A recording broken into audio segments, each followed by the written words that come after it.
Hi, welcome to the Sifu Mimi Chan Show. Thanks for joining the conversation.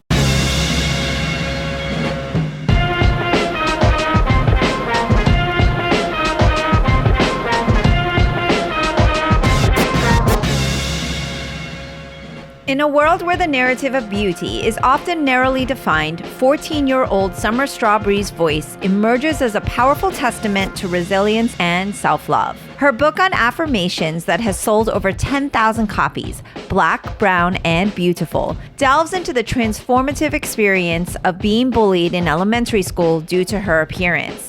Sumer opens up about her journey, sharing the struggles she faced and how she overcame adversity. It was wonderful to hear her heartfelt story, learn about the inspiration behind her writing, and discover her empowering message for anyone who has ever felt marginalized. This is a conversation you won't want to miss. It's time to celebrate every shade of beauty and embrace the strength that lies within.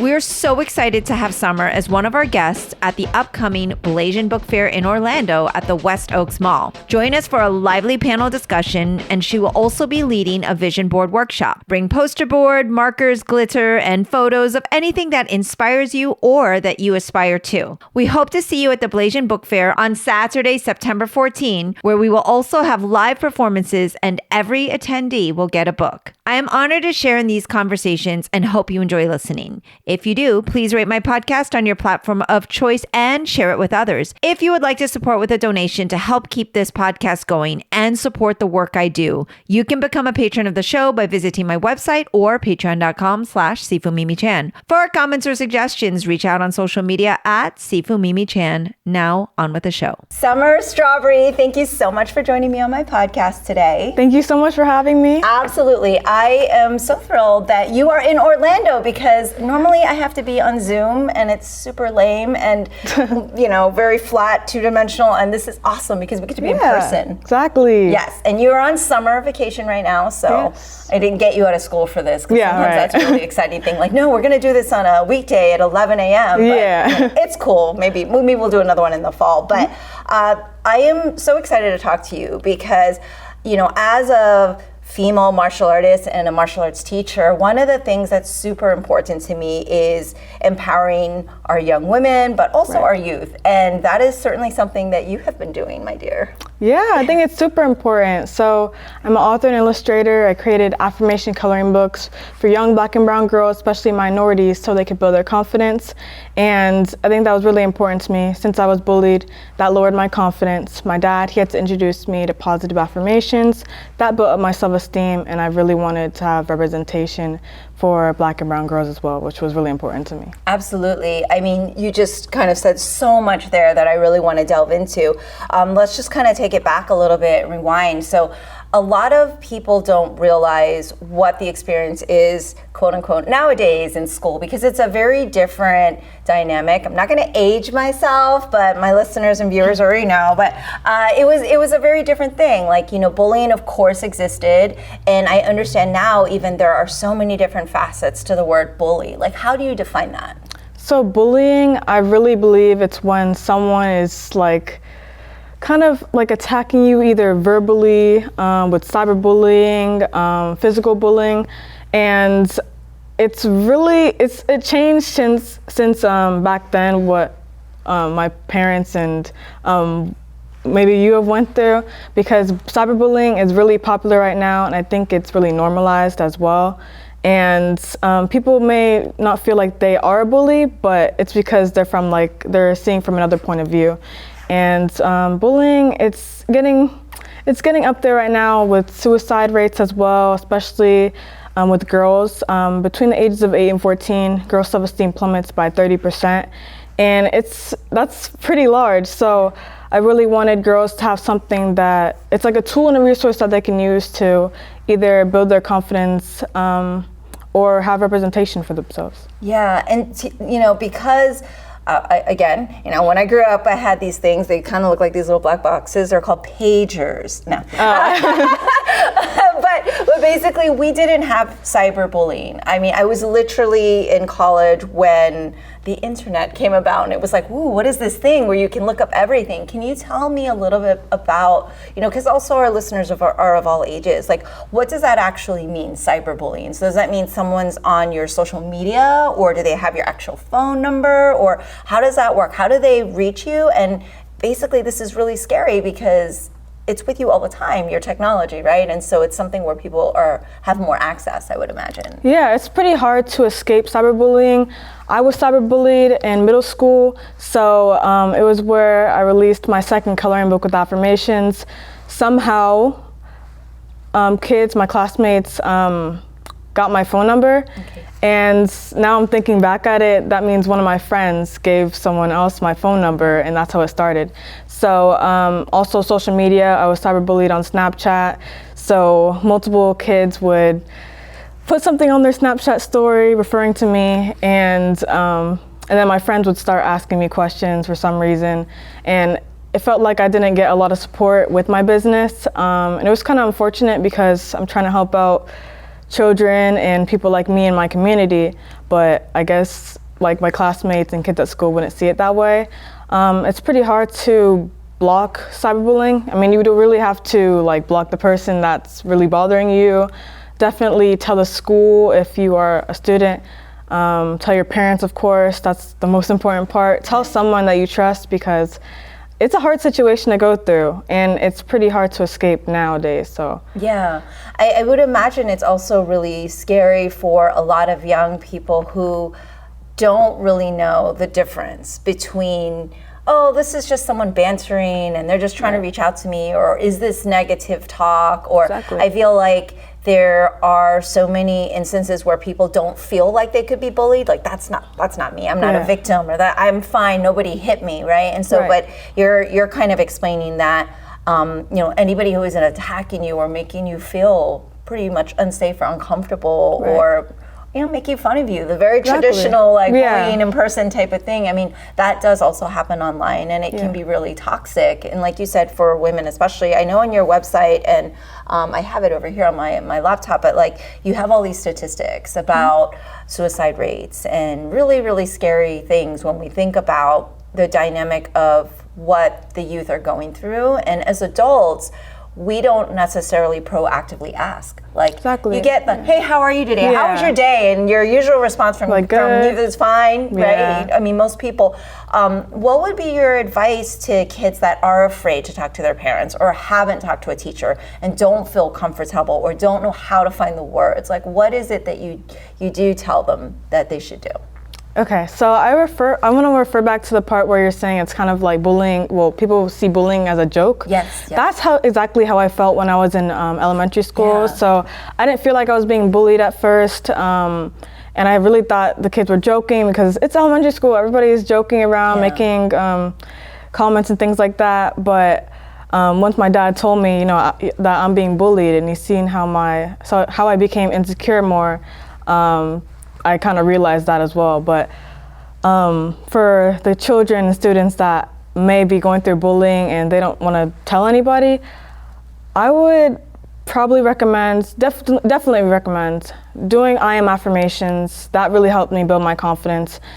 Doing self-care as well, but I want to refer back to my affirmations part. Yes, please. So affirmations, they start with I am. So like, I'm beautiful, I'm unique, I love myself. And those things right there, reading it every single day before you as soon as you wake up and as soon as you go to sleep, before you go to sleep, that really helped my confidence over time. And at first, I was wondering why my dad kind of recommended me to read affirmations, and I was like, I feel like it's not going to work for me. But once he told me to really believe in the affirmations, read it daily, also be in a power pose, like the superhero pose, that subconsciously built my confidence over time. And affirmations do work, but it happens over time. But you still got to believe in them, like they will happen. So. Absolutely. And like I was saying earlier, as a martial arts instructor, that is something that we find so important, is to empower our students, not just kids, adults too. Adults get Exactly. bullied also, you know, of Yeah. finding their self-confidence and having a better self-esteem, but believing in yourself. And I love your power position, because we Yeah. actually have a power position in sports, right? An athletic power position. But, you know, in martial arts too, we like to say, you know, you have to be confident. And Exactly. it always starts with posture. People think that they come here and they're learning to like kick and punch, which, yes, of course, you get to learn all the cool things and to fly around and all Right. of that. But really, it's about, you know, building that inner strength. And it's certainly something that you've seemed to have done a miraculous job of. So, like, kudos to you. I'm Thank so you. impressed with the work you're doing. And I'd like to talk to you, I'd like to talk more about the affirmations, because I feel like a lot of kids don't really know what that is. I think a lot of adults have heard of it, but don't believe in it yet.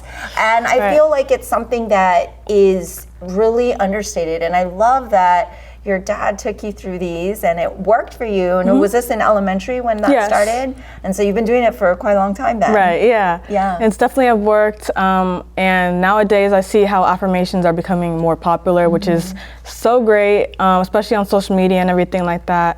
When I'm at events, I do meet quite a few parents that say that, yeah, me and my kid, we do affirmations.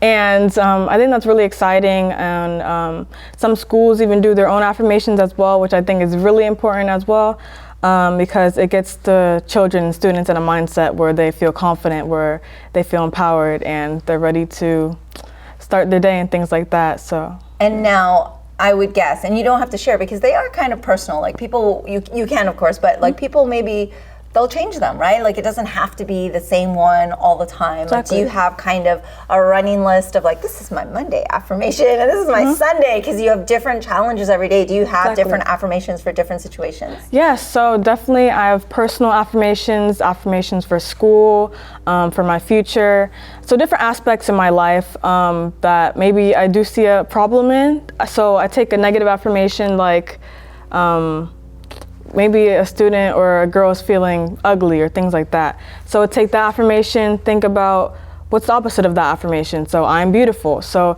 that's another way I think of affirmations as well. So definitely I have affirmations for different aspects in my life. And I recommend younger children to do that as well, journaling, practicing gratitude as well, which is so important. Yes. So that ties along with affirmations as well. I saw on your website that you have all these amazing products and different things that you have available for people. I'd love to talk now about why you decided to actually make it into a book, as well as a coloring book, activity. You also have gratitude journals. You have so many different things that you are able to have people, you know, take with them and use and have on a daily basis. Talk to me about the process of like, I'm gonna write a book. Exactly. So my first coloring book is called Black, Brown, and Beautiful. The story behind that was that I was being bullied at school, introduced positive affirmations. And the story behind that as well, behind the affirmations, is that I wouldn't draw girls that looked like me. So I would mostly draw white girls because I was following tutorials on YouTube, like how to draw a girl. And it's usually girls that don't look like me at all. Yeah. So I started becoming programmed when I started to learn how to draw. So I'm self-taught, but I used YouTube as a resource to draw. I didn't see enough representation for me, so I just started drawing what I saw. And until my dad noticed, you know, why aren't you drawing girls that look like you, black and brown girls? I actually never noticed that. I was just thinking of drawing, having fun, you know. But once I realized that, I was like, wow, I actually haven't drawn girls that looked like me or represented me. So that was another story behind the title Black, Brown, and Beautiful, because I was kind of learning about like what I was doing as myself and wanting to have representation for girls that looked like me. My second coloring book is called Glow Up. So that's in 6 different languages, including English, Spanish, Portuguese, French, Haitian Creole, and Swahili.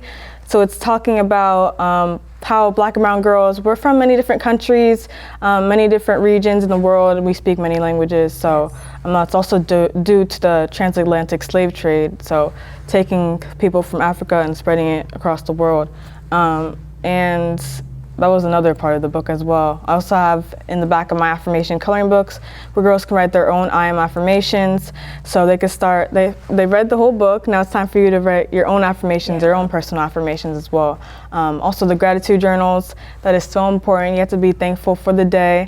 So me and my dad at 7 p.m. every day, we write what we're thankful for the day.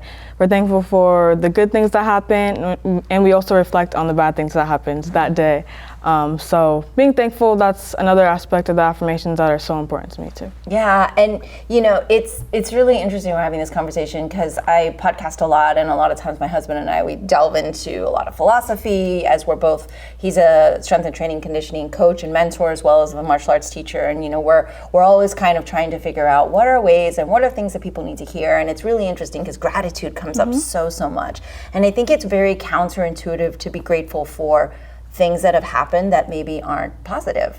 But I mean, we're kind of grateful in a sense that you came out of your challenge and your bullying with all of the strength that you did, and that you have your dad to have guided you through that, because without that we wouldn't have these amazing books, and we wouldn't have you spreading such amazing positivity. And while of course we would never want you to be bullied, we're not grateful you were bullied, we're just grateful that you found the strength that you had. And so just kind of out of negativity, do you find that, wow, I realize there's so much that there's stuff on the other side of that. Exactly. Recently I've been thinking about that too. I was really sad that I was bullied, and I had to go through all that for so many years and go through like insecurity and things like that. But it helped me get to where I am today. There's a lot of success stories that, like, for example, Oprah, she was a news reporter, and people said that she was ugly and things like that. She had to go through that, but now she's inspirational, she's motivational, and she's a billionaire as well. Oprah. So she's Oprah. She's Oprah, right? Yeah, yes. 100%. Everybody has a story of a trial and tribulation that they went through, something that was not so positive, but now they broke out of that and they're successful now. So. Yeah, and we don't want to also just paint this rosy picture for people, right? Like, you were bullied, everything's fine now, you're never going to be bullied again, nothing bad ever is going to happen. I mean, it is a daily step forward, a daily, piece of your journey. Like, it's not, you are very young, so it's by no means like the end of the journey. But I mean, I think the messaging that you give is really great, which is that positivity. But I mean, you're kind of preparing yourself for all of the extra trials and tribulations you have in the future. I mean, does the future feel more or less daunting because you feel prepared? Like, how do you kind of view, you're in high school now, yes? Yes. Oh my goodness. So I'm going to 10th grade, which is so quick. I don't know how I got here so fast. I bet your dad feels even like it's even quicker. But yeah, I feel definitely prepared more, getting into like kind of the world that adults are in right now, at a young age. So I feel definitely more prepared, and there's still things that I have to learn, especially in the entrepreneurial world, different industries too. So yeah, I feel a little more prepared now than I was when I was younger, before I was an entrepreneur. So back when you were young. Oh, yeah. So I want to rewind too, because you gave us so much information, and I had a really lovely conversation with your dad kind of before I set up this appointment. But like, I love getting schooled. I love being educated. I am really big on education and learning more about other histories and cultures, especially as it pertains to American history, because we don't get enough of the accurate portrayal of all the facets of American history and what that makes up, starting with Native Americans, of course, but we just don't get enough. And you mentioned that there were so many other areas, and you have these different languages for your books specifically because you want people to learn of all the different areas that people are coming from, and that it's not just Africa, right? And it's not just in one place. And so can you share a little bit about your interest in the historical aspects? Because you threw out all these facts, like, everybody knows this, such common knowledge, but I'll tell you, it's not really common knowledge. Exactly. Unfortunately, we don't get to learn what we need to, and if you're really old like me, you don't remember what you learned in history so much very well. But tell me what has been fascinating for you as you've researched to be an entrepreneur, but also specifically for the contents of your book. It seems like you've been researching a lot and learning a lot, maybe taking extra classes or reading more? Because I know that unfortunately it's not necessarily in school that you got all this information. Yeah, definitely. I mean, you can correct me if I'm wrong. Yeah, I'll talk about that as well. So I'm always into civics, history, and my dad really got me into that starting at a young age. So learning about the different laws, amendments, things like that. So now since I'm in the world where I'm talking about like my culture and like the history behind that, I think it's really a vital part of what I'm doing. Yeah. So I've done some research that they're banning books in Florida, especially books that are talking about minority history. And I think it's a horrible thing that's going on. And I think it's really covering up our history and suppressing it. And it's really upsetting. Also talking about the AP African American history classes that were basically dismissed. I mean, I would have loved to learn more about my culture without me having to basically do my own research. And usually at schools, they only talk about Rosa Parks, MLK, and I mean, I've learned this for so many years. Like every year they talk about the same two people in their history, and what they did was so important, but I would love to learn more about like things that are going on.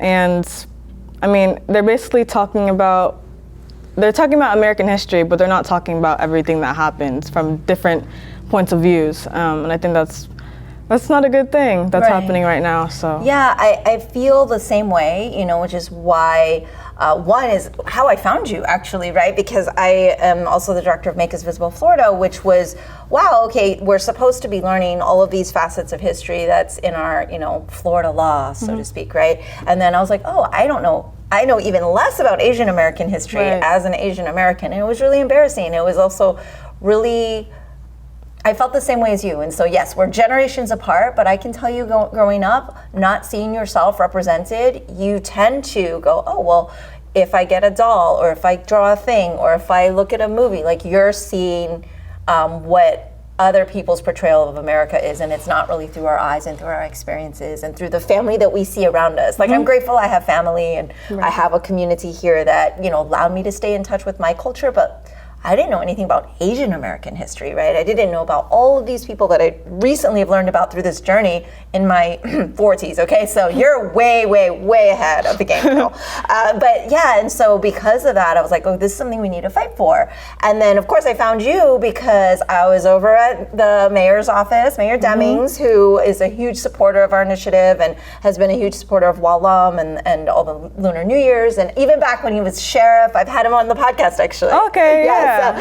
So we've had some conversations as well, but you know, they told me, hey, you know, you're having this Blasian book fair. Have you heard of Sumer Strawbree? I was like, I have not. Tell me more. Because they're like this, she's this amazing young woman who has written books that has been circulated worldwide. It's about bullying and her experiences. And I was so grateful that they connected us. And I'm so excited to be working with you on the Blasian book fair. I'm really excited for that too. Yes, because I think one of the things that, again, we don't get to learn in American history is how much solidarity there has been across cultures and across different backgrounds, right? And so just there's such a long history of actually Black and Asian solidarity, like, you know, even back during the civil rights movement and everything, there's just so many instances, and I was shocked to learn this. I still have to learn it too. Yeah, right? And so it's just been fascinating to kind of learn and then also now hopefully walk that path. And so I'm really excited that you're gonna be sharing your books with us. You're gonna be doing a vision workshop at the Blasian Book Fair here in Orlando, Florida. So that's really exciting. And yeah, I mean, it's really great that we got connected because I'm always excited to learn, especially from the youth. So yeah, thank you so much. Yeah, and now I have to talk to you about your art because you said you were self-taught, and I know I'm a little bit of a critic of the YouTube generation, but I have to say when people do amazing things, I gotta give credit where credit's due. Talk to me about what art means to you and what kind of form of expression that is, and you know, and obviously we'll talk about the amazing art behind us here too. But yes, tell me more. Yeah, so I was talking about earlier how I was kind of influenced the way I drew, and like the history behind my art. I would start off with like my crafting journey. When I was younger, I'd always do crafts, always draw all the time. I was really creative. And this was some of my best pieces right here. So I love drawing minorities and Black and brown people that really inspire me. And really, this one really represents a lot. Strong woman that's being represented right here. And I love drawing pieces like that. They inspire me, and I hope that inspires others, the people that see it. So yeah, I really enjoy. Now, have you sent this over to? I know the director of this film, actually. Oh, really? Yes, Gina Prince. She was on my. By the way, she was on my podcast. Oh, really? Wow. Yes, she was, and so I'm sure she would love to see this. Yeah, I mean, she did see it on my Instagram reel that I posted. That was really exciting as well.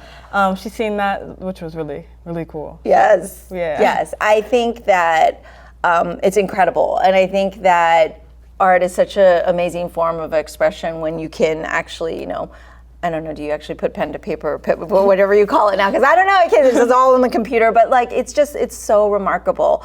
And these pieces here, is this for a show, or is this where people can like get this if they want this? Like, tell me more about like not just your books and your journals, but tell me a little bit more about your art process and where we can see more of your art.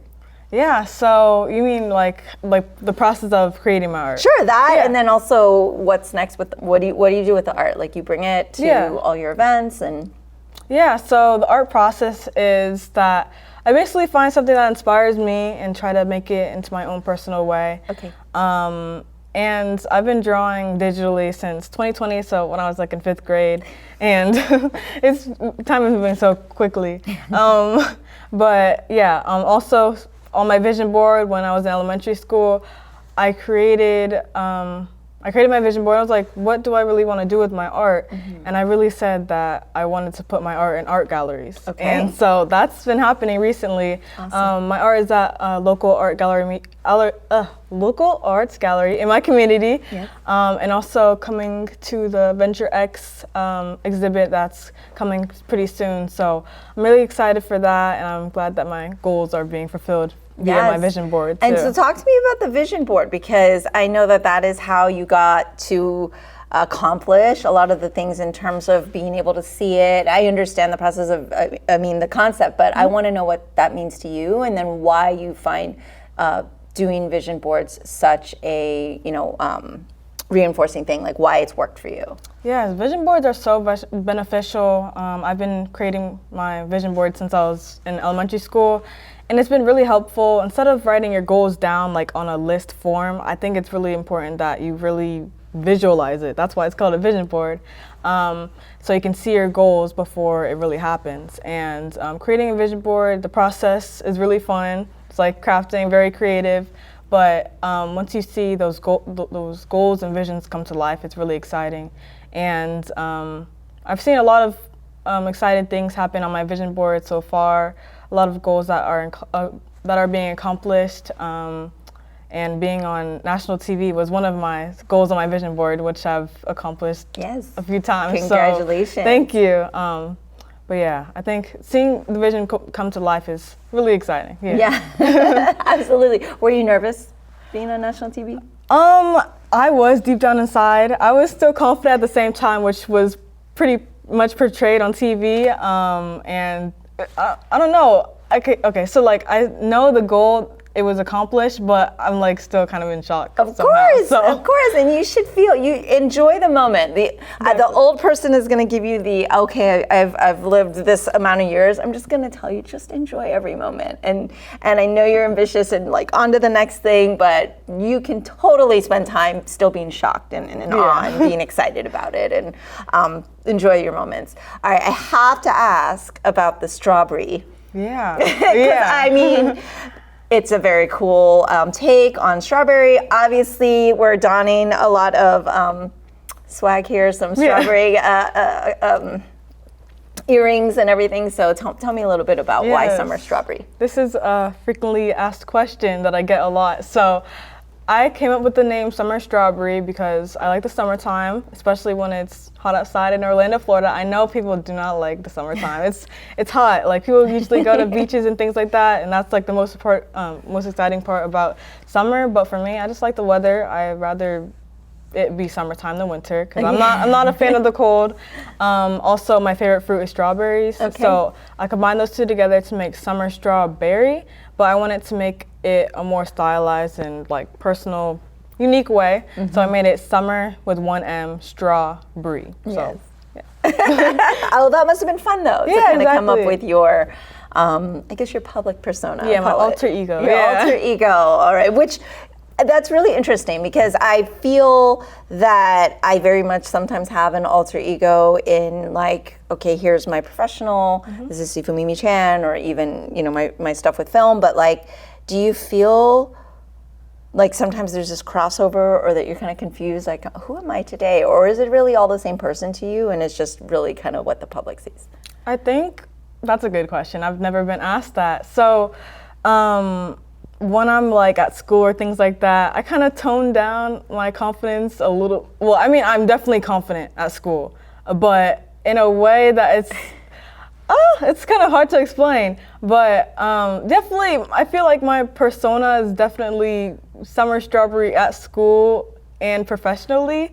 But it's kind of like in a different way. I don't know how to explain it. Yeah, no, I mean, and this is a really, really amazing skill actually to learn when you're younger, right? Because it's not that you're someone else in different situations, but you have to go, okay, if I'm going into, you know, a job interview or a college application, you know, area, whatever they call the resource fairs and all of that, you're going to put on a different type of persona, and you should totally be able to be relaxed with your friends and have a different, you know, persona, you should be able to code switch and be able to kind of be you in all these scenarios. And I don't think it takes away from who you are. Like you said, you can be confident, but doesn't need you have to kind of flaunt it and bring it out there. And I think it's an interesting skill to learn at a really young age, because a lot of people, I find through having taught for over 20, 30 years, is like, oh wow, it's difficult for people to know like when and where to put what foot forward,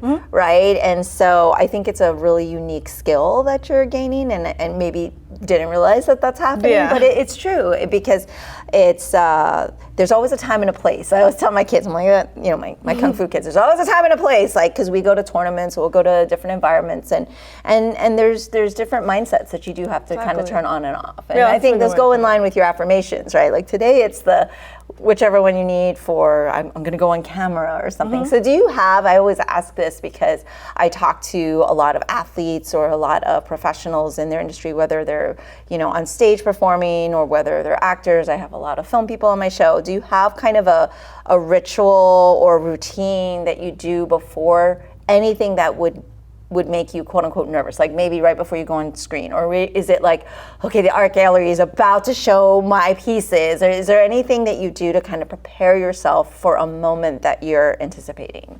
Okay, that's a good way to put it. So I would definitely say yes. I have to kind of switch my mindset. That's how I kind of would put it. Change my mindset from like, as soon as I wake up, like, okay, I gotta get ready. I gotta change my mindset right now so I feel confident and things like that. So when I go into different rooms, I really have to switch my mindset from being maybe like just regular me or to Sumer Strawbree. So it's also going along with the alter ego and persona that I have. So yeah. Is there, do you have like a go-to meal or like a go-to like hype song? I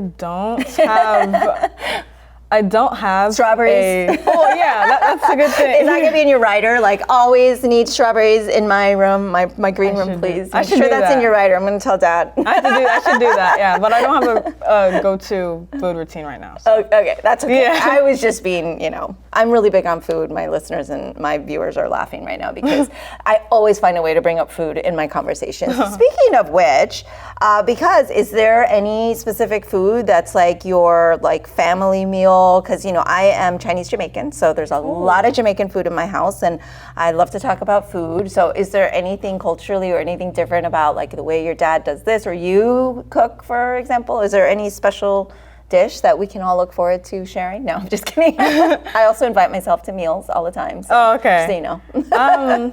Not right now. I know my dad cooks really well. right now, I'm not a fan of cooking, but Okay. I should probably get into it. Definitely you get can't into do everything. it. You can't do everything, Summer. It's okay. But yeah, my dad's a really good cook, so. Okay, what's one of your favorite dishes? I mean, definitely there's desserts that he comes up with, because we make desserts together too. My favorite one it's like kind of like a round cake thing where you put like yogurt and different fruit in there. So nice. I think that was probably my favorite one that we've made so far. So very good. So you're big on desserts? Yeah. You're a fan? Yes. I'm a fan too. Yeah. How could you not? It's dessert. Yeah. Speaking of which, I know you're an entrepreneur and you're an author and a role model, but you are also a teenager, and that is okay too. What do you do for fun? Like, what are some, like, this is what I do to unwind. It's okay to not have to be that Sumer Strawbree all the time, right? What do you do for fun? So definitely, I love skateboarding. I've been skateboarding since I was in elementary school again. Okay. So I think everything probably sprouted from elementary school. So, but yeah, I love skateboarding. So fun. I don't have the type of skateboard that I could do tricks on, but it's basically like a longboard. So yeah, it's really exciting. Also, I love digital art. I mean, it's still part of my business, but I love creating. That is okay. I talk to comic creators all the time because I'm a big comic book geek, and one of my favorites is Stan Sakai, and he does Usagi Yojimbo, which is a samurai rabbit, and it's been over 40 years now. And I'm like, what do you do for fun? He's like, I like drawing Usagi Yojimbo. So it's totally fine that there's overlap. So art can still be a hobby and something for fun as well as professional. Yeah, exactly. Do you find you draw different things for when you're like, okay, this is gallery stuff, or is there like fun things that you're like, this is just for me? Yeah, so I really want to get into like the style. It's like kind of like a fashion design type of style. Oh, yeah. It's so like interesting. Sketch, yeah, kinda? exactly. Yeah, that's really interesting to me as well. I really want to get into that. I want to start reading comic books as well. Oh, we can have a long conversation about that. Because I see the Marvel ones a lot, things like that. So also getting into different music now. So okay. I love being schooled on music because I am like a again, back to my dinosaur age, like my husband and I, we bonded over 90s hip hop, and that's kind of our thing. Obviously, with reggae and dance hall with my Jamaican background. But tell me, what are the young, hip, cool kids listening to? I think all of that phrase was not young, cool, or hip, but whatever. Okay, so I love the music that my dad plays. We went to an 80s concert like probably last week, which is really cool. He always plays Pharrell and Michael Jackson, which I think is really cool. Love it. But like personally, I've been getting into K-pop. Okay. Wow. You too. I can introduce you to half of my kids over at the Kung Fu School, and they will tell you all these names of bands and Pink somethings and Blackpink and BTS and people that I don't know but respect. Like much respect, because I feel like music, food, art, all of that. Well, art encompasses, so many different things, but I feel like that's what brings people together, like internationally. Yeah, exactly. Like those are the things that we can all kind of bond over, and it doesn't matter what you look like, right? So you're listening to the radio, and K-pop, you kind of know what they look like. They're all just like really beautiful and well put together with like really fancy hair. I could never figure out, but so that's cool. You like K-pop. Yeah. Is that like your friend group also likes K-pop too? Yes. Is it like a thing? Yeah. Okay.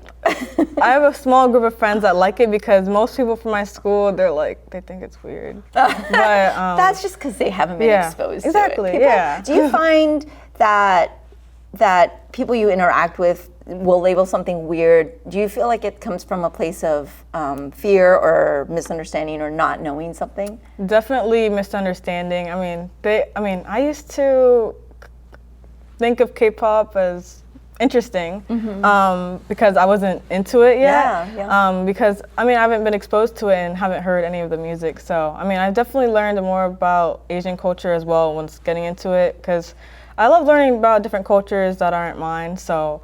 And also mine as well, but just getting exposed to new cultures, things like that, and learning languages too. So yes, what language are you interested in learning, or do you have to take one in school? I think there may be a Korean club at my school, but I've been learning it by myself. But yeah. Amazing, amazing. Can you share one of the things that you've learned about your culture in the last few years that you've been just like, that has really rooted and connected you? Because I find that every decade of your life, you'll start to learn things about yourself and it will stick with you. Is there something that in this, recent time, especially with all the success and all the things that's been happening, that you've kind of been like, wow, I just learned this, whether it's about your culture, whether it's something that's been on this journey that's really going to probably stick with you. And I talked to you in 10 years and you were, you're like, maybe I'll talk to you again because, I was just on Oprah last week or whatever. Definitely since like 2020 with all the George Floyd incidents that were happening with the police and things like that, I wasn't really aware of that. I mean, I was pretty young, but I think the media has been focusing on it more.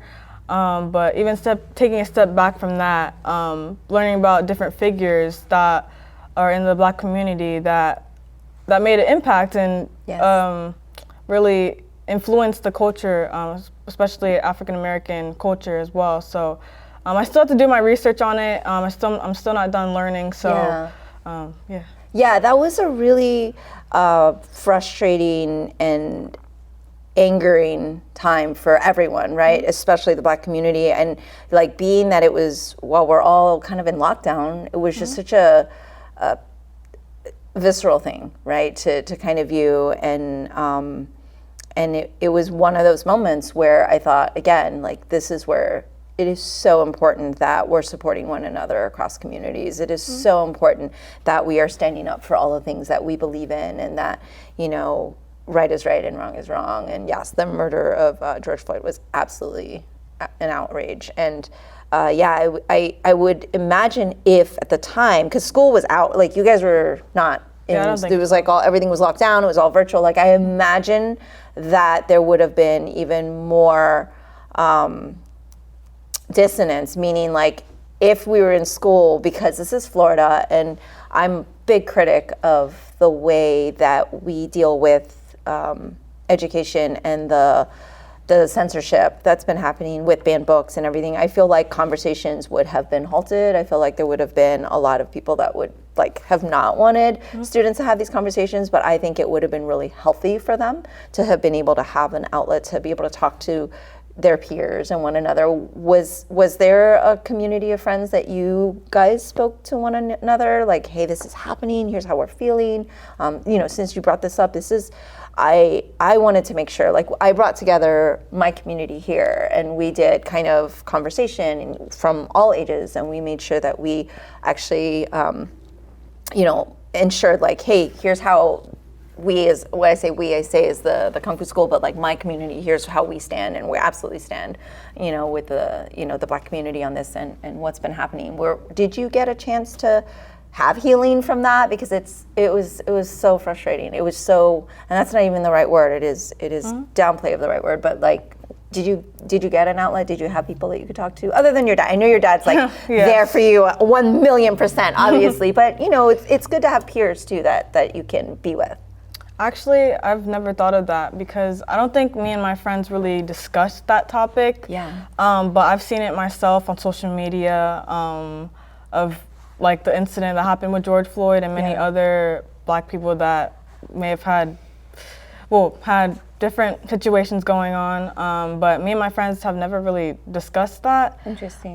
Which is really interesting. I think even teachers may have not really touched on that topic as well, my teachers. Yeah. But I've seen as a result of those different incidents that we are seeing more representation of Black and brown people on different commercials, things like that, movies, and I think a better way as well, because we may have been seen on movies. 100%. I was just gonna say, because I feel the same way. When we look at our culture, it's like, yes, we were on the screen, but usually made fun of, or usually in stereotypical castings and things like that. So it is really exciting for your generation, and I hope that the shift really does happen, where in mainstream media, we're seeing people as people, and that we're not put in stereotypical boxes. And so it's fascinating that you're living in a really fascinating time where there's just so many different things that are happening. But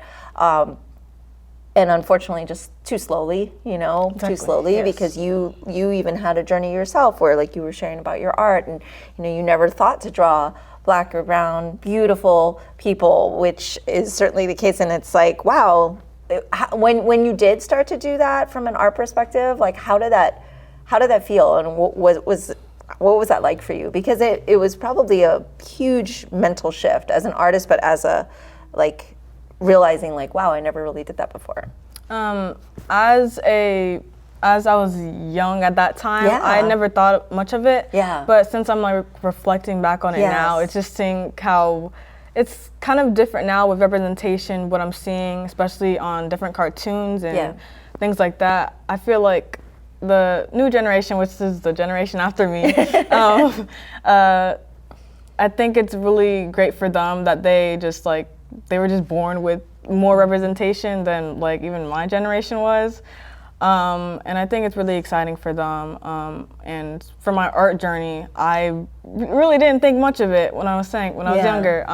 But now when I'm like looking back on it, I'm like, it's kind of like a little disappointing that I didn't see much that reflected me and people that looked like me too. So Yeah, well, we all have that journey. We all have that. I have publicly talked about the fact that when I was in elementary school, which I grew up in Central Florida, right? So I actually did go to school in Central Florida and high school and everything. So I've been very connected to this entire area. And there were times where I was in elementary and everything, and I wished I weren't. Right, so it's like I wish I looked like everyone else. I wish I wasn't the one with the weird lunch.